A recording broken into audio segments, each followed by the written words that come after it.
minha sogra me encurralava em todos os jantares de família, com seu colar de esmeraldas brilhando enquanto ela se aproximava. Sem paz, sem pedigree, sem joias, ela sussurrava, alto o suficiente para a mesa ouvir. Diga-me, querida, quando ele te trocar, para onde irá um órfão? Eu apenas sorrio e passo o vinho, observando seus lábios ficarem roxos a cada gole. Conte a todos sobre seus pais, querida, ordenou Evelyn durante o leilão beneficente, com seu colar de esmeraldas brilhando sob as luzes do salão. O microfone ainda estava ligado, vindo do orador anterior, e minha confissão gaguejada de ter sido abandonada no lar infantil Sagrado Coração ecoou pelos alto-falantes para 300 das famílias mais influentes da cidade.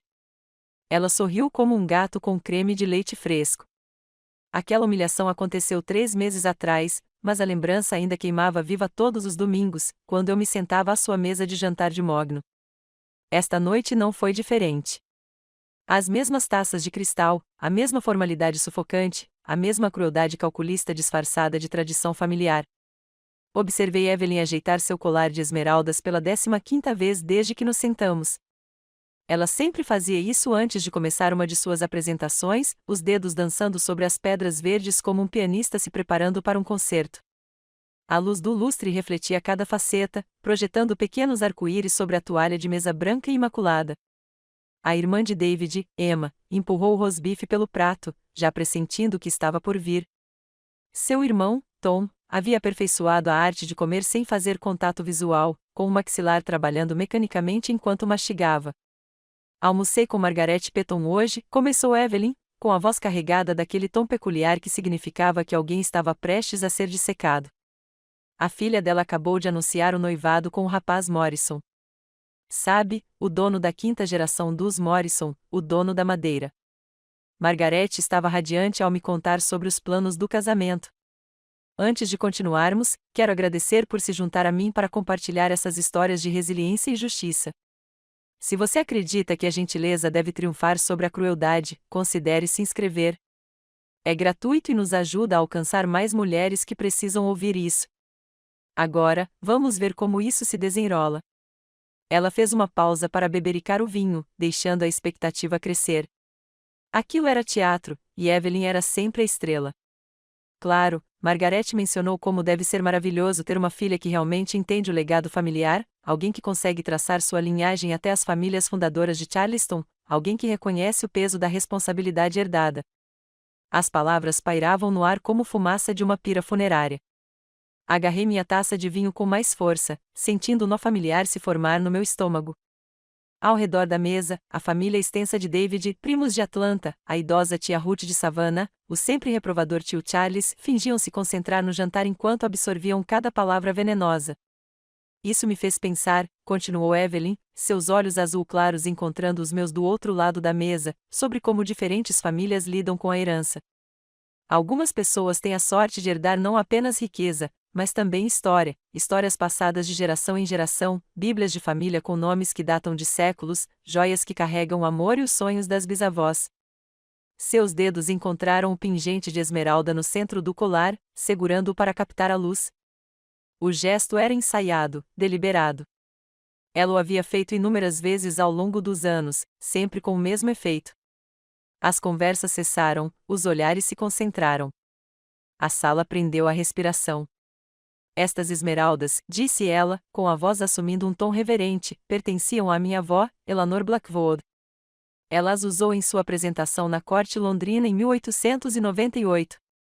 Consegue imaginar uma garota de Charleston diante da própria Rainha Vitória, representando não apenas sua família, mas toda a sua classe social? Eu já tinha ouvido essa história tantas vezes que poderia recitá-la palavra por palavra. Mas, naquela noite, algo parecia diferente. Talvez fosse a maneira como o maxilar de David se contraiu quase imperceptivelmente quando a voz de sua mãe assumiu aquele tom sonhador e superior. Talvez fosse o leve tremor da taça de vinho de Emma em sua mão, revelando seu desconforto com a apresentação em família. Ou talvez fosse simplesmente o fato de eu finalmente ter chegado ao meu limite para aceitar a crueldade disfarçada de tradição. Minha mãe usou-as em seu casamento em 1923, continuou Evelyn, animando-se com seu tema favorito. O Charleston Post and Courier chamou de o evento social da década, 700 convidados, todos das melhores famílias. Meu pai disse que se apaixonou por ela no momento em que a viu caminhando pelo corredor, com aquelas esmeraldas refletindo a luz das janelas da catedral. Ela girou o pingente levemente, criando novos padrões de luz refletida nas paredes da sala de jantar. E um dia, quando eu me for, eles passarão para a próxima geração, para alguém que entenda a importância deles, alguém que aprecie a responsabilidade que acompanha o desgaste de 3 gerações de história familiar. A implicação era clara como o ar da montanha: eu não.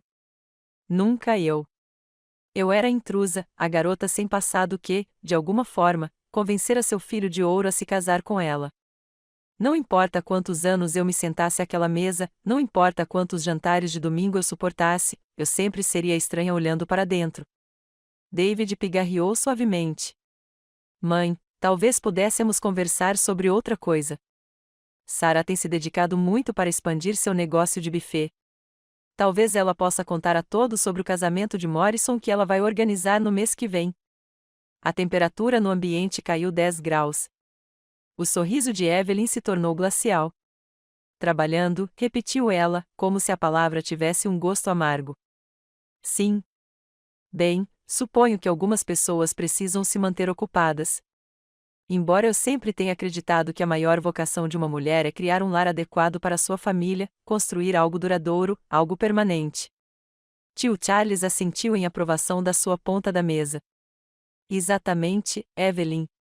Na minha época, as mulheres entendiam seu papel na sociedade. Nada dessas bobagens modernas sobre carreira e independência. Ah, mas Charles, tia Ruth interrompeu com falsa doçura, certamente você não se opõe a que mulheres tenham pequenos hobbies, desde que não interfiram nas obrigações familiares. A palavra hobbies me atingiu com mais força do que um tapa de verdade. Meu negócio de buffet, algo que eu havia construído do zero, algo que empregava 3 pessoas e sustentava dezenas de fornecedores locais, se reduziu a um hobby, uma distração bonitinha para a mulher que nunca seria boa o suficiente para herdar responsabilidades de verdade. Acho o negócio da Sarah maravilhoso, disse Emma baixinho, suas primeiras palavras da noite. A comida na festa de aniversário do David estava absolutamente deliciosa. Todo mundo ficava pedindo o cartão dela. O sorriso de Evelyn se tornou predatório. Que gentileza sua, Emma, embora eu espere que Sarah entenda que certos padrões devem ser mantidos ao representar o nome Blackwood. Não queremos incidentes infelizes que possam prejudicar a reputação da família. As palavras foram cuidadosamente escolhidas, elaboradas para soarem de apoio e, ao mesmo tempo, causarem o máximo de dano. No mundo de Evelyn, meu sucesso era sempre qualificado, sempre condicional, sempre sujeito à sua aprovação e à reputação da família. Pousei minha taça de vinho com cuidado, o cristal fazendo um leve tilintar contra a mesa de mogno. Todos os olhares na sala se voltaram para mim, sentindo a mudança na atmosfera. Por 12 anos, absorvi esses ataques com elegância e silêncio. Por 12 anos, desempenhei o papel de um estranho agradecido, grato por ser incluído, mesmo sendo sistematicamente excluído. Mas, naquela noite, algo havia mudado. Talvez fosse a lembrança daquela humilhação no leilão beneficente, ainda fresca o suficiente para me ferir. Talvez fosse a percepção de que nenhuma quantidade de paciência ou gentileza jamais me garantiria a aceitação daquela mulher. Ou talvez fosse simplesmente o fato de eu finalmente ter parado de me importar em manter a paz. Você tem toda a razão, Evelyn, eu disse, com a voz firme e clara. Padrões são incrivelmente importantes, especialmente quando se trata de legado familiar e responsabilidade herdada. Ela piscou, pega de surpresa pela minha concordância. Ao redor da mesa, as conversas pararam no meio da frase quando todos perceberam a sutil mudança no meu tom. Tenho pensado muito ultimamente sobre o que realmente importa, continuei, encontrando-a diretamente no olhar, sobre a diferença entre coisas que são herdadas e coisas que são conquistadas, sobre que tipo de legado realmente tem valor. O silêncio se estendeu como um elástico prestes a arrebentar. O garfo de David parou a meio caminho da boca. Emma se inclinou ligeiramente para a frente, com os olhos arregalados de expectativa. Até o tio Charles parou de mastigar, sentindo que algo significativo estava acontecendo. Os dedos de Evelyn apertaram seu pingente de esmeralda, os nós dos dedos brancos de tensão. Não tenho certeza se entendi o que você quis dizer, querida. Não entende? Perguntei, com um sorriso doce como mel envenenado. Suponho que algumas coisas se tornam mais claras com o tempo, a paciência e a educação adequada. Levantei-me lentamente, alisando o guardanapo antes de colocá-lo ao lado do prato. O gesto foi casual, sem pressa, mas todos na sala sentiram sua importância. Pela primeira vez em 12 anos, eu estava encerrando um jantar de domingo do meu jeito. Obrigada por mais uma noite adorável, disse eu, com a voz carregada de ênfase suficiente para deixar claro que adorável significava algo completamente diferente do que costumava significar. Tenho certeza de que a próxima semana será ainda mais esclarecedora. Enquanto caminhava em direção à cozinha para ajudar Maria a lavar a louça, vi meu reflexo no espelho antigo pendurado ao lado da porta. Pela primeira vez em anos, não vi uma vítima me olhando de volta. Vi uma mulher que finalmente havia parado de se defender e estava pronta para aprender as regras do ataque. Os segredos da família Blackwood estavam prestes a conhecer alguém que entendia o verdadeiro valor da paciência, da observação e do poder de ser constantemente subestimado. O colar de esmeraldas de Evelyn pode representar 3 gerações de privilégios herdados, mas eu estava prestes a mostrar a ela o que a 4ª geração poderia realizar quando ela parou de pedir permissão e começou a tomar o que merecia. A cozinha do nosso pequeno apartamento tornou-se meu santuário naquela manhã de terça-feira, com farinha polvilhando todas as superfícies enquanto eu sovava massa para o que se tornaria minha focaxia de alecrim, minha especialidade. Maria chegou pontualmente às 6h30, com o cabelo escuro preso em um coque impecável e o avental já amarrado na cintura. Ela trabalhava comigo havia 8 meses, e eu nunca tinha visto ninguém lidar com uma massa delicada com tanta delicadeza e precisão. Senhora Sarah, o pedido da Henderson está pronto para retirada, disse ela, tirando uma bandeja de mini quiches do forno. 20 dúzias, exatamente como ela pediu. Sorri, limpando as mãos no avental. O chá de panela da filha da senhora Henderson tinha sido nossa maior reserva até então, um avanço no círculo social exclusivo de Charleston que eu tentava conquistar há anos. O fato de ela ter escolhido pratos delicados em vez dos buffets tradicionais que suas amigas costumavam usar parecia uma validação de tudo que eu vinha buscando. O negócio começou pequeno, quase por acidente. Um colega do David provou meu salmão Wellington em um jantar e me perguntou se eu poderia servir o buffet para a reunião do clube do livro da esposa dele. Um evento levou a outro, e a notícia se espalhou por redes que eu nem sabia que existiam. Logo, meu telefone começou a tocar com pedidos de associações de jardinagem, comitês de caridade e comemorações de aniversário de todo o condado. Olha só isso, eu disse, mostrando a Maria a agenda que antes estava frustrantemente vazia. Estamos lotados até o final de outubro. O clube feminino de Riverside quer que cuidemos do almoço anual deles no mês que vem. São 200 pessoas, Maria. 200. Seu sorriso era radiante. Como mãe solteira, trabalhando em 2 empregos para sustentar suas filhas gêmeas, essa renda estável significava tudo para ela. Minhas meninas querem saber se podem ajudar com os biscoitos no próximo fim de semana, disse ela. Elas praticam técnicas de cobertura em biscoitos Graham em casa. A ideia das filhas de 8 anos da Maria decorando cuidadosamente os biscoitos de açúcar me emocionou. Este negócio não era só sobre comida. Era sobre criar oportunidades, construir algo significativo do nada. Cada evento de sucesso provava que eu podia realizar algo significativo sem herdar ou me casar com alguém. O telefone tocou enquanto embalávamos o pedido de Henderson. Atendi com meu tom de voz profissional, aquele que eu havia ensaiado até soar confiante e competente. Senhora Patterson, eu disse, reconhecendo quem ligava imediatamente. Sim, convidei você para a festa no jardim neste sábado, salada de camarão, sanduíches de chá e biscoitos amanteigados de lavanda, servindo 40 convidados. A pausa do outro lado da linha se estendeu desconfortavelmente longa. Quando a senhora Patterson finalmente falou, sua voz soou tensa, quase como se estivesse pedindo desculpas. Sinto muito, Sarah, mas precisamos adiar o evento por tempo indeterminado. Emergência familiar. Entendeu? Meu estômago embrulhou. Claro, espero que tudo dê certo. Devemos remarcar para o mês que vem? Ah, bem, não temos certeza do horário agora. Talvez seja melhor ligarmos quando as coisas se acalmarem. O tom de descagem zumbia no meu ouvido enquanto eu olhava para o telefone, tentando processar o que tinha acabado de acontecer. Maria ergueu os olhos da embalagem, a preocupação marcando seu rosto. Problema com sábado. Cancelamento, eu disse, forçando minha voz a permanecer firme. Emergência familiar. Mas algo parecia errado. A voz da Sra. Patterson tinha sido muito cuidadosa, muito ensaiada. Na minha experiência, emergências reais vinham com emoções cruas, pensamentos dispersos, angústia genuína. Isso soava como alguém lendo um roteiro. 3 dias depois, o Riverside Women's Club ligou para avisar sobre o cancelamento. Preocupações com o orçamento, disseram. A economia está apertada e decidimos cuidar dos refrescos internamente este ano. Minhas mãos tremiam enquanto riscava o nome deles do calendário de reservas, vendo 2 semanas de planejamento e um mês de aluguel desaparecerem com algumas frases de desculpas. Isso não faz sentido, disse Maria, observando os pedidos cancelados espalhados pela nossa pequena mesa da cozinha. O marido da Sra. Patterson acabou de comprar um barco novo. Eu o vi na marina no fim de semana passado, e o Clube das Mulheres gastou $15.000 só na decoração da arrecadação de fundos de primavera. O padrão tornou-se impossível de ignorar na semana seguinte. O almoço beneficente da Sra. Whitman foi repentinamente adiado devido a conflitos de agenda. A comemoração do aniversário da família Morrison foi cancelada quando eles decidiram por um encontro mais intimista. Cada conversa seguiu o mesmo roteiro: desculpas educadas, justificativas vagas e recusas firmes de remarcação. Na sexta-feira, havíamos perdido 4 reservas importantes, que representavam quase 3 meses de receita.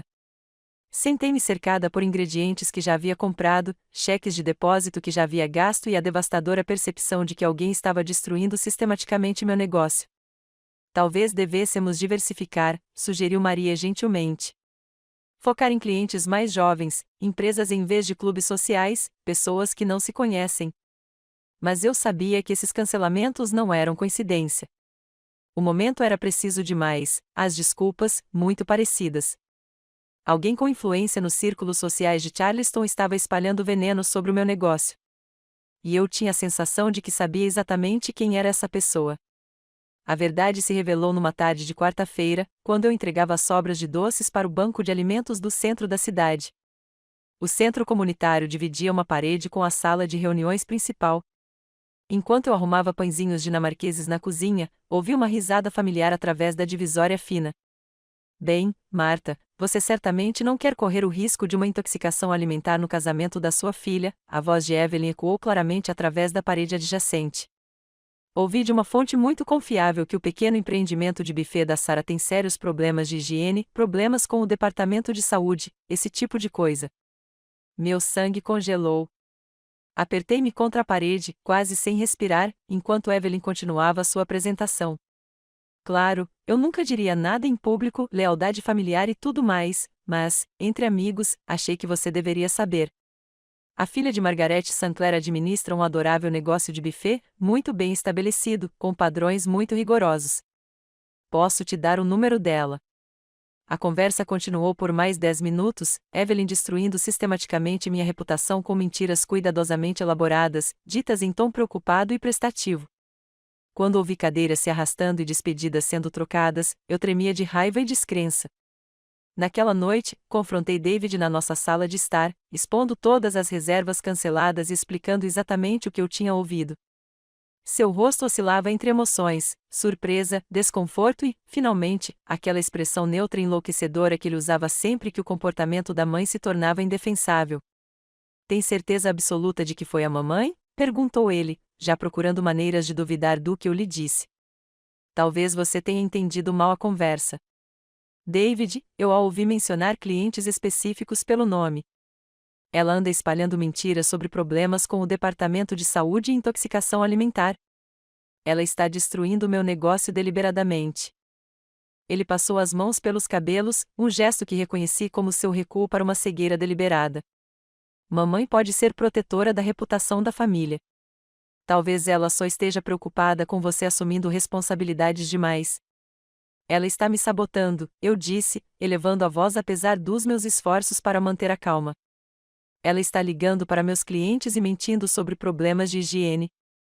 Ela está recomendando concorrentes e minando tudo que construí. Talvez, disse-lhe lentamente, este seja um sinal de que você deva considerar reduzir o ritmo de qualquer maneira. Os negócios têm consumido muito do seu tempo. Talvez a mamãe tenha razão sobre se concentrar mais nas obrigações familiares. A traição me atingiu com mais força do que qualquer um dos ataques diretos de Evelyn. Meu próprio marido, o homem que prometera apoiar meus sonhos, estava do lado da mãe, mesmo diante das evidências de sua crueldade deliberada. Mas naquela noite, enquanto eu estava acordado, planejando como reconstruir o que Evelyn tentará destruir, percebi que ela havia cometido um erro crucial. Ao me forçar a buscar clientes além do seu círculo social, ela inadvertidamente me libertou da preocupação com sua aprovação ou aceitação. Na manhã seguinte, comecei a ligar para jovens profissionais, startups de tecnologia e empresas familiares que valorizavam a qualidade em vez de conexões. Maria e eu trabalhamos mais duro do que nunca e, lenta e dolorosamente, começamos a construir algo mais forte do que o que havíamos perdido. Evelyn tentou me colocar de volta no meu lugar, para provar que mulheres como eu não deveriam aspirar além dos seus papéis. O que ela realmente fez foi me dar a motivação para parar de jogar de acordo com as regras dela. Cada sucesso com meus novos clientes era uma pequena vitória, uma prova de que meu valor não dependia da aprovação dela. A guerra não tinha acabado. Estava apenas começando. Mas eu não fazia ideia de quão drasticamente o campo de batalha estava prestes a mudar. O telefone de David tocou às 7h15 de uma manhã de terça-feira, nos acordando de repente. Sua voz estava grogue quando ele atendeu, mas observei seu rosto se transformar de confusão em choque, e, em seguida, em algo semelhante à tristeza. Como assim? Câncer de pâncreas? Perguntou ele, sentando-se mais ereto na cama. Há quanto tempo ela sabe? Eu sabia, antes mesmo de ele desligar, que a pessoa que ligava estava falando de Margaret Blackwood, a tia idosa de Evelyn, que morava sozinha na mansão vitoriana com vista para o rio Ashley. 6 meses, disse David após encerrar a ligação, talvez menos. Os médicos dizem que é agressivo. Eu esperava que Evelyn estivesse ao lado da cama de Margaret em menos de uma hora. Afinal, ela passará anos cultivando o relacionamento, sempre mencionando sua querida tia Margaret em eventos sociais, sempre se certificando de que todos soubessem sobre os laços familiares e a herança inevitável. Em vez disso, quando David ligou para a mãe com a notícia, a resposta dela foi de uma insensibilidade impressionante. Ah, que horror! Evelyn suspirou ao telefone, com a voz carregada daquele tom teatral que usava ao discutir assuntos desagradáveis. Sou simplesmente muito frágil emocionalmente para lidar com doenças, David. Você sabe como essas coisas me afetam. Talvez devêssemos contratar uma enfermeira de verdade. David cerrou os dentes ao ouvir as desculpas da mãe. Ela estava muito ocupada com a arrecadação de fundos de primavera do clube de jardinagem. O torneio de bridge no clube de campo precisava da atenção dela. Alguém precisava manter a normalidade durante aquele momento difícil, e, claramente, esse alguém era ela. Que tal visitá-la? Insistiu David. Ela vai ficar assustada e sozinha. Bem, claro que irei visitá-la, respondeu Evelyn. Quando as coisas se acalmarem, quando eu conseguir lidar emocionalmente. Agora, acho melhor darmos espaço para ela processar o diagnóstico. A conversa durou mais 5 minutos, mas parei de ouvir. Algo frio e determinado se cristalizava em meu peito quando percebi que Margaret Blackwood, a mulher que Evelyn vinha rondando como um abutre há anos, morreria sozinha enquanto seu único parente vivo participava de eventos sociais. Naquela tarde, dirigi até a casa de Margaret sem avisar ninguém para onde estava indo. A mansão vitoriana ficava em um terreno de 2 acres de jardins cobertos de mato, com sua varanda envolvente ligeiramente curvada sob o peso de décadas e abandono. A tinta das venezianas descascava e várias janelas estavam cobertas com jornais por dentro. Margaret atendeu a porta sozinha, movendo-se lentamente, mas com a dignidade intacta. Ela era menor do que eu me lembrava das reuniões de família, com os cabelos grisalhos presos em um coque elegante que realçava os ossos elegantes do seu rosto. Quando me viu em pé na varanda com uma cesta de sopa caseira e pão fresco, seus olhos azul claro se encheram de lágrimas. Sarah, sussurrou ela, como se meu nome fosse uma prece, você veio. A casa cheirava a rosas antigas e solidão, com nuances dos medicamentos que agora dominavam a rotina diária de Margaret. Fotografias de família cobriam cada superfície, fotos de casamentos da década de 1940, festas de aniversário de décadas passadas, manhãs de Natal, quando a casa era repleta de risos e crianças. Você não precisa ficar, disse Margaret enquanto eu a ajudava a se acomodar em sua poltrona favorita ao lado da lareira. Sei que você deve estar ocupada com seu serviço de buffet. Evelyn mencionou que você estava com algumas dificuldades. A crueldade casual daquele comentário, proferido sem malícia pela própria Margarete, revelava o quanto Evelyn havia envenenado até mesmo aquela conversa. Mas eu podia ver a esperança nos olhos de Margarete, o anseio desesperado por companhia que ela tanto se esforçava para esconder. Tenho tempo, respondi simplesmente. A Maria pode cuidar dos negócios por um tempo. Gostaria de ficar, se você deixar. Nas semanas seguintes, dividi meu tempo entre a cabeceira da Margarete e a minha cozinha, preparando comidas leves que ela tolerasse e sentando-me ao lado dela durante as longas tardes em que a dor tornava o sono impossível. À medida que suas forças se esvaíam, algo inesperado aconteceu. Seus filtros começaram a desaparecer, revelando verdades que ela havia escondido por décadas. A Evelyn ligou ontem, Margarete mencionou durante nossa segunda semana juntas, com a voz fraca, mas carregada de um divertimento amargo. Primeira vez em 6 meses. E sabe o que ela perguntou? Se eu havia atualizado meu testamento recentemente, não como eu estava me sentindo, nem se eu precisava de alguma coisa, apenas o testamento. Continuei colocando o caldo de galinha na boca de Margarete, deixando-a falar sem julgamentos ou interrupções. Ela faz isso há anos, continuou Margarete, visitando-a com frequência suficiente para manter as aparências, sempre elogiando aquele colar quando acha que não estou prestando atenção. Ela não sabe que eu percebo a sua atuação. As mãos de Margarete tremiam enquanto ela pegava seu copo d'água. Há 30 anos a observo rondar esta casa como um pássaro faminto. Nunca ela perguntou sobre a minha dor ou me trouxe sopa quando eu estava doente. Mas ela se lembra de cada aniversário, de cada Natal, sempre com um presentinho e um grande sorriso. Seguro, sabe, para garantir que ela permaneça no testamento. Essas revelações deveriam ter me trazido satisfação, prova de que eu não era a única a perceber a bondade calculada de Evelyn. Em vez disso, me encheram de tristeza pelo isolamento de Margarete e me fizeram entender o quão manipuladora minha sogra realmente era. A verdade veio à tona durante a terceira semana de Margarete sob meus cuidados. Estávamos olhando álbuns de fotos antigos, seus dedos se movendo lentamente sobre imagens de tempos mais felizes. Quando ela chegava a uma página específica, sua mão parava completamente, pairando sobre a fotografia de um jovem bonito em uniforme da Marinha.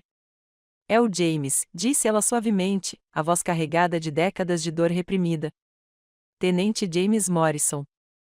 Deveríamos nos casar em junho de 1962. Aproximei-me, estudando a fotografia. James tinha olhos gentis e um sorriso genuíno, o tipo de homem que parecia capaz de construir uma vida boa com a mulher que amava. O que aconteceu? Perguntei gentilmente. O riso de Margarete era tão amargo quanto o vento do outono. A Evelyn aconteceu. Ela tinha 22 anos, era linda e decidiu que queria o que eu tinha.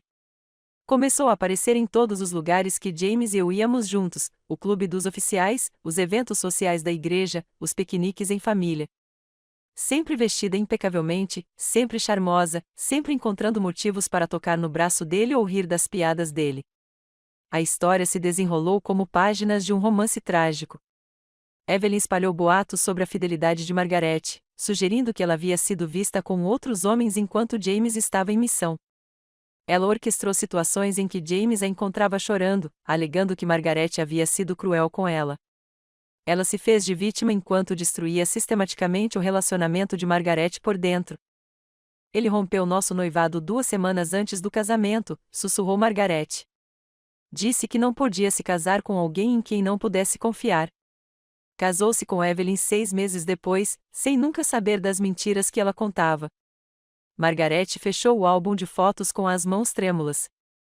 Ela roubou minha felicidade, Sarah, levou o único homem que amei e destruiu minha chance de ter a vida que sempre sonhei. E agora ela está sentada na minha sala de estar, elogiando minhas joias e esperando herdar tudo o que me resta. O peso dessa revelação caiu sobre mim como um cobertor pesado. A crueldade de Evelyn não era um comportamento recente, era um padrão de vida de conseguir o que queria, independentemente de quem se machucasse. 3 dias antes de Margarete falecer, ela me chamou ao seu lado com uma urgência incomum. Seu aperto era surpreendentemente forte enquanto me puxava para perto, a respiração curta, mas os olhos completamente alertas. As esmeraldas, sussurrou ela, olhando para a caixa de joias em sua cômoda. Sarah, preciso te contar uma coisa sobre essas esmeraldas. Meu coração começou a bater mais rápido, sentindo a importância do que quer que ela estivesse prestes a revelar. Não são de verdade, disse Margaret, com a voz quase inaudível. Vendi as originais em 1963, logo depois que James se casou com Evelyn. Usei o dinheiro para pagar o tratamento contra o câncer da minha irmã Catherine. Mandei fazer réplicas perfeitas de pasta e vidro, mas tão habilmente trabalhadas que até um joalheiro precisaria de um teste especial para perceber a diferença. Ela pressionou uma pequena bolsa de veludo em minhas mãos, com os dedos frios, mas determinados. Está tudo lá, os recibos de quando vendi as esmeraldas verdadeiras, a conta do joalheiro que criou as cópias, tudo. Evelyn usa bijuterias há 30 anos, acreditando estar exibindo relíquias de família inestimáveis. O riso de Margaret foi fraco, mas triunfante. Ela destruiu minha vida por nada, Sarah. Absolutamente nada. E ela nem sabe disso. Margaret morreu numa manhã de domingo de outubro, com a mão fria na minha enquanto sua respiração simplesmente parava. Não houve luta, nem palavras finais dramáticas, apenas um alívio suave que me pareceu quase tranquilo depois de semanas observando-a lutar contra a dor com dignidade silenciosa.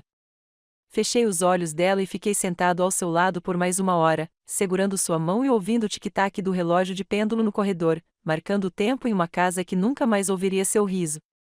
Os arranjos do funeral ficaram por minha conta, uma responsabilidade que Margaret havia solicitado especificamente em um bilhete manuscrito que me entregará na semana anterior. Você entende de cerimônia, escreveu ela em sua caligrafia trêmula. Evelyn entende de teatro. Há uma diferença. Organizei uma cerimônia simples na Igreja Episcopal de São Miguel, o mesmo santuário onde os pais de Margaret se casaram em 1895. O encontro foi menor do que eu esperava, mas mais significativo do que qualquer produção elaborada poderia ter sido. A senhora Henley, da casa ao lado, veio, com lágrimas escorrendo pelo rosto, contando histórias de como Margaret lhe trouxera sopa durante seu próprio tratamento contra o câncer, 5 anos antes. 3 enfermeiras do Hospital Geral de Charleston compareceram, relembrando as visitas semanais de Margaret à ala infantil, onde ela lia histórias e trazia biscoitos caseiros por 30 anos. O primo de David, Paul, veio de carro da Virgínia com a esposa, parecendo genuinamente triste ao falar sobre os verões da infância passados no jardim de Margaret, aprendendo a pegar vagalumes em potes de vidro. Até o velho Sr. Rutledge, da casa da esquina, veio, apoiando-se pesadamente em seu andador para prestar homenagem a uma mulher que o visitava semanalmente desde a morte da esposa. Evelyn chegou 20 minutos atrasada, com sua entrada cuidadosamente coreografada para causar o máximo impacto. Ela usava um tailleur preto da Chanel que provavelmente custava mais do que o salário mensal da maioria das pessoas, combinado com brincos de pérola e aquele inevitável colar de esmeraldas que refletia a luz da manhã que entrava pelos vitrais. Sua maquiagem estava impecável, o cabelo profissionalmente penteado, sua performance de luto digna de um Oscar. Sinto muito, sussurrou ela, alto o suficiente para que todos ouvissem enquanto se acomodava no primeiro banco. A floricultura precisava de aprovação de última hora para os arranjos. Margaret teria querido que tudo estivesse perfeito. Observei-a enxugar os olhos completamente secos com um lenço de renda enquanto seu olhar percorria a pequena congregação, catalogando claramente quem estava presente e calculando o que poderiam saber sobre o espólio de Margaret. Quando o pastor perguntou se alguém queria compartilhar memórias, Evelyn levantou-se graciosamente e proferiu uma homenagem tocante sobre o espírito generoso e a devoção familiar da querida tia Margaret, que teria sido comovente se eu não tivesse passado as últimas 6 semanas testemunhando o isolamento real de Margaret. Após o culto, enquanto estávamos ao lado do túmulo de Margaret na parte antiga do cemitério Magnolia, Evelyn se transformou. A tristeza teatral evaporou, substituída por uma excitação mal contida que ela tentava disfarçar como uma expectativa digna. Ela olhava para o relógio, checava o celular e sussurrava para a irmã de David, Emma, sobre como lidar com os detalhes legais com eficiência. A mudança se tornou ainda mais pronunciada nos dias seguintes. Todo o comportamento de Evelyn mudou de parente de luto para herdeira expectante, e ela não fez nenhum esforço para esconder seus cálculos. Ela apareceu na minha porta na terça-feira à tarde com uma fita métrica e um caderno, alegando que precisava avaliar as antiguidades de Margaret para fins de seguro. Estes tapetes persas são de qualidade de museu, anunciou ela, passando as mãos pelo carpete desbotado da sala de estar de Margaret. e esta mobília, todas peças vitorianas originais. Só a venda do espólio deve trazer retornos substanciais. Ela se moveu pela casa de Margaret como um general inspecionando o território conquistado, anotando quais peças se encaixariam em sua própria casa e quais precisariam de avaliação profissional. Quando mencionei que o testamento ainda não havia sido lido, ela acenou com desdém. Ah, formalidades, disse ela. Margaret e eu discutimos suas intenções muitas vezes ao longo dos anos. Ela entendia a importância de manter os tesouros da família em boas mãos. Na quinta-feira, a confiança de Evelyn atingiu níveis de tirar o fôlego. Ela ligou para 3 joalherias para agendar avaliações para fins de seguro de suas esmeraldas recém-herdadas. Contatou um decorador de interiores para discutir a exposição adequada de antiguidades recém-adquiridas. O mais revelador de tudo foi que ela começou a dar dicas sobre meus futuros arranjos de moradia. Claro, você vai querer encontrar um lugar que se adapte melhor às suas circunstâncias atuais, sugeriu ela durante o jantar na casa de David. Assim que herdar as responsabilidades de Margaret, precisarei de espaço para receber visitas. A mansão vitoriana exigirá alguém que entenda os padrões adequados de hospitalidade. A mensagem era clara: com a fortuna de Margaret, Evelyn finalmente teria o poder de me afastar completamente da vida do filho.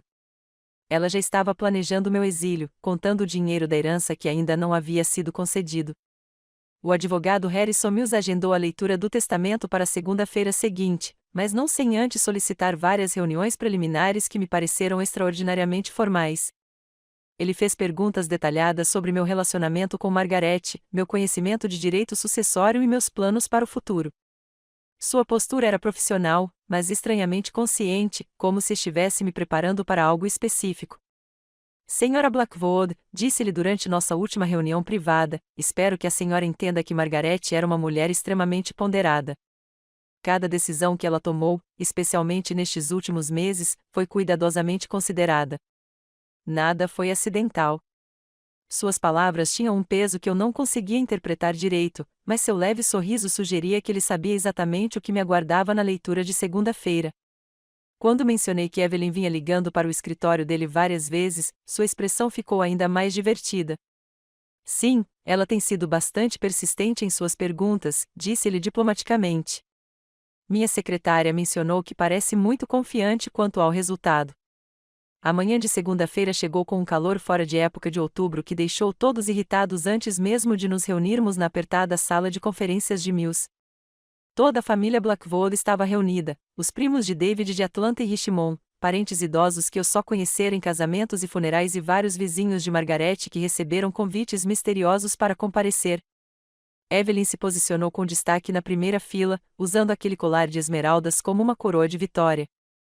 Ela havia escolhido um vestido azul marinho que combinava perfeitamente com as pedras, e não parava de olhar seu reflexo na câmera do celular, provavelmente imaginando como ficaria nas fotos de jornal quando sua substancial herança fosse anunciada.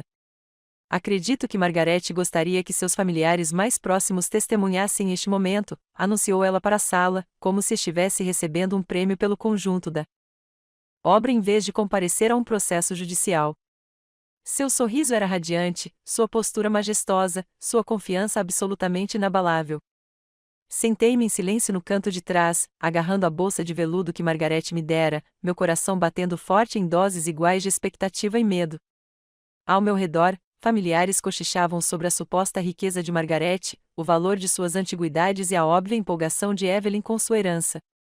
Enquanto a advogada Mills folheava documentos oficiais e se preparava para começar a ler, Evelyn praticamente vibrava de entusiasmo.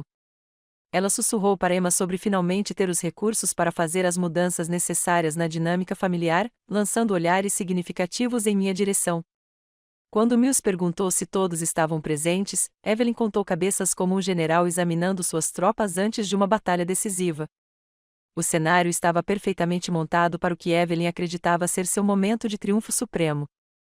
Ela não fazia ideia de que, em aproximadamente 60 segundos, seu mundo inteiro desabaria em pedaços de cola e vidro, e que a mulher que ela passará 12 anos tentando destruir estava prestes a herdar tudo o que ela sempre quis. O advogado Mills pigarreou e começou a ler com sua voz comedida e profissional.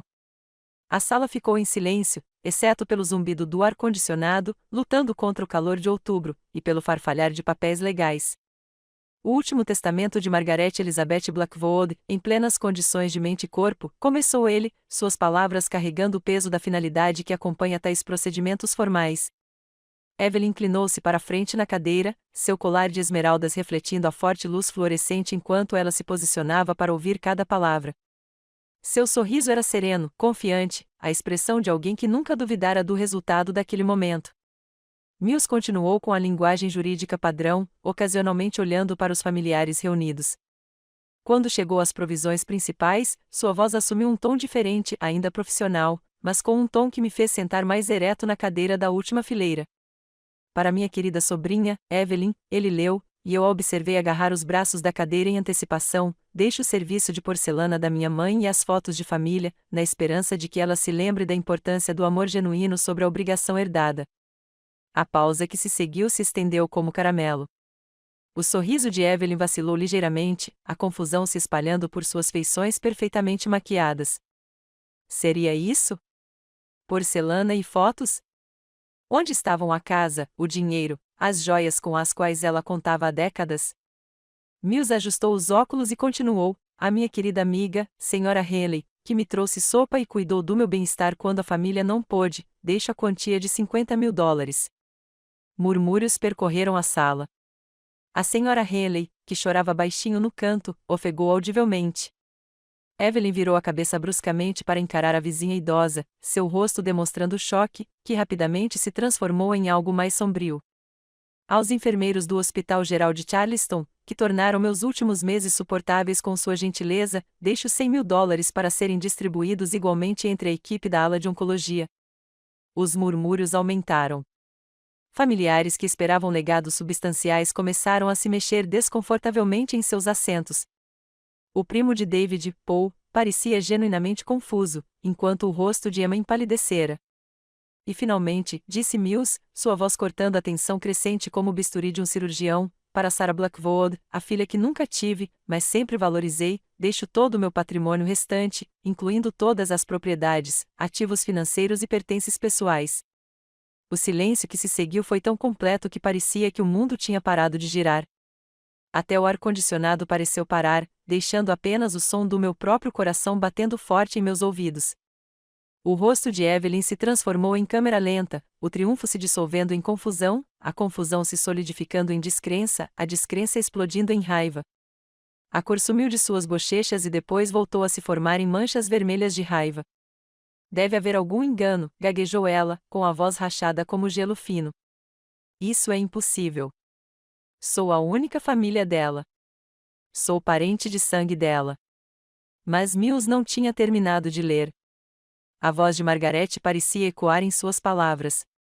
Sarah me mostrou o amor e o cuidado que parentes de sangue não puderam. Enquanto outros estavam ocupados demais com obrigações sociais, ela me alimentou, me deu banho e segurou minha mão durante a dor. Ela me deu dignidade nos meus últimos meses e não pediu nada em troca, exceto o privilégio de tornar meus dias mais fáceis. O queixo de David caiu tanto que eu temi que ele pudesse se descontrolar completamente. Seus primos começaram a cochichar entre si, trocando olhares entre mim e Evelyn, como espectadores em uma partida de tênis. E Evelyn? Evelyn parecia ter sido atingida por um raio, toda a sua visão de mundo desmoronando em tempo real. O que aconteceu em seguida será discutido nos círculos sociais de Charleston pelas próximas décadas. Evelyn explodiu como um Monte Vesúvio, sua compostura cuidadosamente mantida se estilhaçando em 1 milhão de pedaços. Ela se lançou da cadeira com tanta força que caiu para trás, batendo na parede com um estrondo que fez vários parentes idosos pularem. Isso é impossível, gritou ela, lançando-se em direção a Mills com as mãos em garras. Aquela mulher não tem direito. Ela nem é da família. Ela não é ninguém, nada. Seu cabelo perfeitamente penteado se desfez enquanto ela gesticulava freneticamente, com grampos espalhados pelo chão da sala de conferências. O rímel começou a escorrer por suas bochechas em filetes negros enquanto ela alternava entre fúria e súplicas desesperadas. Margaret estava confusa, gritou ela. Doente. Ela não sabia o que estava fazendo.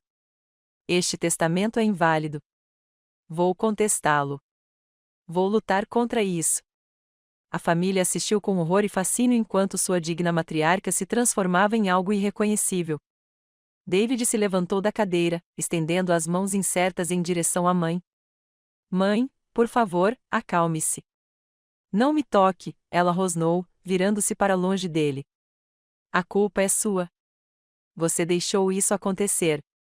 Você deixou aquela Zé ninguém se infiltrar na nossa família. Enquanto o caos se avolumava ao meu redor, levantei-me lentamente e caminhei até a frente da sala com uma calma deliberada. Minhas mãos estavam surpreendentemente firmes quando me aproximei de Evelyn, que ainda reclamava de processos judiciais, direitos familiares e da injustiça de tudo aquilo. Acho que isso agora pertence à herança, disse eu baixinho, pegando o colar de esmeraldas em seu pescoço. Ela o agarrou protetoramente, os dedos envolvendo as pedras como se fossem salva-vidas. Você não pode ficar com ele. Isto é meu. 3 gerações de mulheres Blackwood. Mas o choque enfraqueceu seu aperto, e o colar deslizou para as minhas mãos com uma facilidade surpreendente. Era mais pesado do que eu esperava, o metal quente da pele dela, as gemas de pasta refletindo a luz fluorescente forte projetando pequenos arco-íris nas paredes brancas da sala de conferências. Ergui-o para que todos pudessem ver, girando lentamente como um joalheiro examinando uma peça preciosa. Lindo, não é? Perguntei à sala, com a voz carregada de ênfase suficiente para fazer várias pessoas se inclinarem para a frente, curiosas. Margaret sempre disse que representava o verdadeiro coração desta família. O que fiz em seguida assombrará os pesadelos de Evelyn pelo resto da vida. Com cuidado deliberado, examinei o fecho do colar, encontrando o exato ponto fraco que Margaret descrevera durante uma de nossas conversas noturnas, quando a dor a mantinha acordada e as memórias jorravam como água de uma represa rompida. O metal era latão barato sob o revestimento dourado, projetado para parecer caro à distância, mas nunca destinado a suportar um exame mais atento ou estresse. Margaret havia me alertado sobre isso, como o joalheiro que criará a réplica havia economizado, usando materiais inferiores para uma peça que deveria enganar, mas nunca durar. Com um giro brusco, a corrente estalou com um som semelhante ao de um osso quebrando. Esmeraldas se espalharam pelo piso de madeira como chuva verde, quicando e rolando em todas as direções. O som que emitiam era errado, leve demais, musical demais, o som de cola e vidro batendo na madeira em vez de pedras preciosas batendo no carpete. O grito de Evelyn poderia ter estilhaçado todas as janelas do centro de Charleston. Ela caiu de joelhos instantaneamente, lutando para recolher as pedras falsas com os dedos bem cuidados, a dignidade completamente abandonada enquanto rastejava pelo chão em seu terno caro. Você destruiu tudo, soluçou, com a voz rouca de angústia. 50 anos de história da família, seu monstro. Você destruiu tudo. Mas mesmo enquanto ela juntava os pedaços espalhados, todos na sala conseguiam ver a verdade. Não eram as relíquias de família inestimáveis que ela alegava serem. Eram bijuterias lindas, habilmente trabalhadas, mas, no fim das contas, pasta e vidro sem valor. Enquanto Evelyn se ajoelhava entre os restos de seus delírios, enfiei a mão na bolsa e retirei a bolsa de veludo de Margaret. Dela, retirei os documentos que completariam sua destruição, recibos e certificados que contavam a verdadeira história das esmeraldas Blackwood. São de 1963, anunciei para a sala atordoada e silenciosa. O ano em que Margaret vendeu as esmeraldas verdadeiras para pagar o tratamento contra o câncer de sua irmã, Catherine. Ergui o primeiro recibo, minha voz ecoando claramente por todos os cantos da sala de conferências. Pagamento recebido por colar de esmeraldas e diamantes, pedras genuínas, engaxe em ouro 18 quilates. Total, $47.300. A renda será doada à ala de câncer do Hospital Saint Mary. Então, mostrei o segundo documento, observando a compreensão se formar em todos os rostos da sala. Recibo para a criação de réplicas de joias, esmeraldas em pasta, detalhes em zircônia cúbica, engaxe em latão banhado a ouro. Custo total, $250. O silêncio era ensurdecedor enquanto a verdade se abatia sobre a família como um cobertor pesado. Durante 30 anos, Evelyn usará bijuterias que valiam menos do que um jantar decente para 2, acreditando estar exibindo relíquias de família inestimáveis, enquanto, na verdade, exibia belos cristais sem valor. O silêncio na sala de conferências da advogada Mills se estendeu até se tornar insuportável. Evelyn permaneceu de quatro, agarrando fragmentos de esmeraldas em pasta, enquanto lágrimas misturadas com rímel criavam poças escuras no piso de madeira polida. Ao redor da sala, os familiares permaneciam imóveis em suas cadeiras, processando a magnitude do que tinham acabado de testemunhar. O primo de David, Paul, foi o primeiro a se mexer, recolhendo silenciosamente o casaco e a maleta. Acho que devemos ir, murmurou para a esposa, que assentiu agradecida. Em poucos minutos, a sala estava vazia, exceto por David, Evelyn, o advogado Mills e eu. Até Emma fugiu, com o rosto pálido de choque e constrangimento. Na manhã de terça-feira, a história se espalhou pelos círculos sociais de Charleston com a velocidade de uma tempestade de verão. A senhora Patterson me ligou às 7h30, com a voz ofegante de excitação disfarçada de preocupação. Sarah, querida, é verdade sobre a leitura do testamento e o colar? Margaret St. Clair disse que Evelyn realmente se arrastava pelo chão colecionando joias falsas. O telefone não parou de tocar o dia todo. Algumas ligações eram de amigos sinceros expressando apoio ou pedindo esclarecimentos. Outros estavam claramente querendo fofocas para espalhar na próxima partida de bridge ou reunião do comitê de caridade. Na quarta-feira, parei completamente de atender números desconhecidos. A queda de Evelyn em desgraça social foi rápida e implacável. O clube de campo, onde ela havia sido a rainha por décadas, de repente se tornou um campo minado de conversas sussurradas que cessavam quando ela entrava nos cômodos. Seus parceiros regulares de bridge começaram a alegar conflitos de agenda para seus jogos semanais. A sociedade histórica, cuja diretoria ela havia servido por 15 anos, discretamente removeu seu nome do papel timbrado e da programação de eventos. Até sua própria irmã, Margaret, ligou para David para expressar sua mortificação. Não posso ser associada a esse tipo de demonstração pública, disse ela, com a voz fria de desaprovação. O que ela fez naquela leitura do testamento foi mais do que constrangedor. Foi descontrolado. O momento mais revelador foi quando a prima de David, Emma, nos convidou para a festa de formatura da filha dela, mas mencionou especificamente que Evelyn não compareceria. Espero que vocês entendam, disse Emma, sem jeito. Depois do que aconteceu, bem, as pessoas estão falando, e não de forma gentil. David recebeu a notícia com mais dificuldade do que eu esperava. O caminho de volta do escritório do advogado para casa foi silencioso, exceto pelo zumbido do ar-condicionado e pela fungada ocasional de David enquanto processava o que tinha presenciado. Quando finalmente chegamos ao nosso apartamento, ele sentou-se pesadamente no sofá e enterrou o rosto nas mãos. Você sabia? Perguntou, com a voz abafada e oca.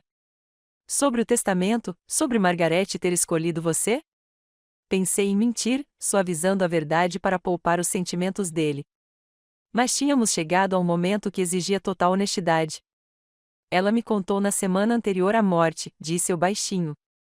Mas, David, eu não fazia ideia de que seria tudo. Pensei que talvez ela me deixasse algo pequeno, uma joia ou alguns milhares. Nunca imaginei a casa, o dinheiro, tudo isso. Ele olhou para mim com os olhos vermelhos. E as esmeraldas? Você sabia que eram falsas? Ela me contou 3 dias antes de morrer. Queria que eu entendesse a verdade sobre a crueldade da sua mãe, sobre como ela moldou tantas vidas ao longo das décadas. David desabou então, 12 anos de cegueira deliberada desabando sobre ele como uma represa se rompendo. Chorou por Margaret, que morreu sozinha, apesar de estar cercada pela família. Chorou por mim, suportando anos de humilhação em silêncio. Mas, principalmente, chorou por si mesmo, pela percepção de que, por sua covardia, fora cúmplice da crueldade de sua mãe. Eu sabia, ele sussurrou em meio às lágrimas. No fundo, eu sempre soube que ela estava errada em te tratar daquele jeito. Mas ela é minha mãe, e eu pensei que se eu simplesmente ficasse quieto, de alguma forma tudo se resolveria. A conversa durou até o amanhecer, anos de verdades não ditas finalmente se revelando entre nós. David admitiu que muitas vezes se sentia mal assistindo às apresentações da mãe nos jantares de domingo, mas se convencera de que confrontá-la só pioraria as coisas. Confessou que parte dele ficou aliviada quando comecei a dedicar tanto tempo aos cuidados de Margaret, porque isso significava menos oportunidades de conflitos familiares. Sou um covarde, disse-ele finalmente. Deixei minha mãe atormentar minha esposa por 12 anos porque era mais fácil do que enfrentá-la. 3 dias depois, David ligou para a mãe. Eu ouvi da cozinha enquanto ele lutava para encontrar as palavras para o que precisava ser dito. Mãe, o que aconteceu na leitura do testamento foi inaceitável, começou ele, com a voz trêmula, mas determinada. Seu comportamento com a Sarah, tanto lá quanto ao longo dos anos, tem sido cruel e errado. Até que esteja pronta para se desculpar sinceramente com ela, você não é bem-vinda em nossa casa. Ouvi a voz de Evelyn se elevar a um grito agudo pelo viva voz do telefone, embora não conseguisse distinguir as palavras. A conversa durou menos de 3 minutos antes que o sinal de descagem ecoasse pelo nosso apartamento. David ficou sentado olhando para o telefone por um longo tempo, com lágrimas escorrendo pelo rosto. Ela desligou na minha cara, disse-lhe baixinho. Minha própria mãe desligou na minha cara. Mudar-me para a mansão vitoriana de Margaret foi surreal, como entrar na vida de outra pessoa. A casa era maior do que eu havia percebido durante minhas visitas como cuidadora, com cômodos que eu nunca tinha visto e armários cheios de tesouros que Margaret nunca havia mencionado. Mas, mais do que seu tamanho ou grandiosidade, a casa transmitia uma paz que nosso apartamento apertado jamais havia proporcionado. Maria chegou para o nosso primeiro dia de trabalho no novo espaço e quase perdeu o fôlego ao ver a cozinha. O ambiente da era vitoriana havia sido modernizado em algum momento da década de 1980 com eletrodomésticos de nível industrial, fornos duplos e espaço de balcão suficiente para receber eventos com centenas de pessoas. Senhora Sarah, sussurrou ela, passando as mãos pelas bancadas de mármore, podemos contratar mais 6 pessoas aqui, talvez 8. Poderíamos atender a mansão do governador com esta estrutura. A sala de jantar formal tornou-se nossa área de degustação, com sua longa mesa de mogno perfeita para exibir amostras de cardápios para clientes em potencial. A varanda ensolarada, com sua parede de janelas com vista para o rio Ashley, tornou-se meu escritório, um espaço onde eu podia trabalhar em planos de negócios enquanto observava as garças pescando nas águas rasas. Em um mês, a Delicate Dishes havia se transformado de um pequeno negócio em dificuldades na empresa de buffet mais requisitada de Charleston. A notícia sobre nossas novas capacidades e estrutura profissional se espalhou. Clientes corporativos que nunca nos haviam considerado antes começaram a nos ligar para reuniões e eventos. Planejadores de casamento começaram a nos recomendar para noivas cujas famílias tinham orçamentos que a cozinha de Margaret conseguia acomodar. Percebi a ironia de que o negócio que Evelyn tentará destruir agora prosperava na casa que ela esperava herdar. Os relacionamentos familiares começaram a se curar na ausência de Evelyn. Os irmãos de David, livres de pisar em ovos diante do julgamento da mãe, revelaram-se pessoas genuinamente gentis que sempre se sentiram incomodadas com a forma como eu era tratada. Emma ligou primeiro, com a voz rouca de anos de culpa reprimida. Sarah, eu te devo um enorme pedido de desculpas. Todos nós sabíamos que o que a mamãe estava fazendo era errado, mas ela tinha esse jeito de fazer qualquer um que a contrariasse pagar por isso depois. Eu tinha medo de que, se eu te defendesse, ela voltasse a atenção para os meus filhos. Tom e sua esposa, Sarah, vieram jantar na semana seguinte, trazendo flores e uma garrafa de vinho, além de suas próprias confissões.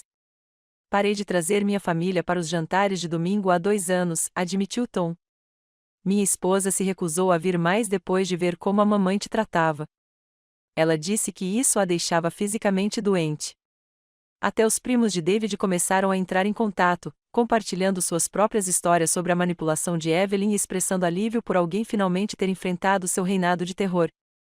Paul ligou da Virgínia para se desculpar por anos de cumplicidade silenciosa, enquanto a filha de Emma me agradeceu por finalmente mostrar à vovó Evelyn que ser má tem consequências. Talvez o mais surpreendente seja que várias antigas amigas de Evelyn me contataram em particular. A senhora Henderson, do clube de campo, enviou um bilhete manuscrito pedindo desculpas pelo cancelamento do chá de panela de sua filha e explicando que Evelyn havia ameaçado dificultar a vida de qualquer pessoa que usasse meus serviços de buffet. Margaret Sinclair ligou para compartilhar suas próprias histórias sobre a crueldade de Evelyn ao longo dos anos, expressando admiração por como eu mantive minha dignidade durante todo o processo. 6 meses após a morte de Margaret, organizei meu primeiro jantar de ação de graças no que agora era minha casa. 23 pessoas se reuniram ao redor da mesa de mogno, os irmãos de David e suas famílias, Maria e suas filhas, vários vizinhos que se tornaram amigos e 3 clientes idosos que se tornaram queridos para mim ao longo dos meses. Enquanto eu esculpia o peru com um conjunto de talheres de prata da avó de Margaret, olhei ao redor da mesa para os rostos cheios de calor e genuíno afeto. Não eram pessoas que me toleravam por obrigação ou toleravam minha presença para manter as aparências. Estavam ali porque queriam, Porque construímos relacionamentos baseados em respeito e cuidado mútuos. As esmeraldas de pasta já tinham sumido há muito tempo, varridas e jogadas fora no dia seguinte à leitura do testamento.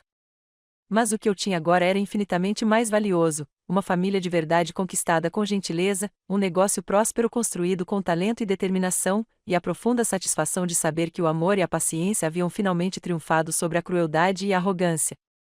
Margarete me deixou mais do que dinheiro e propriedades.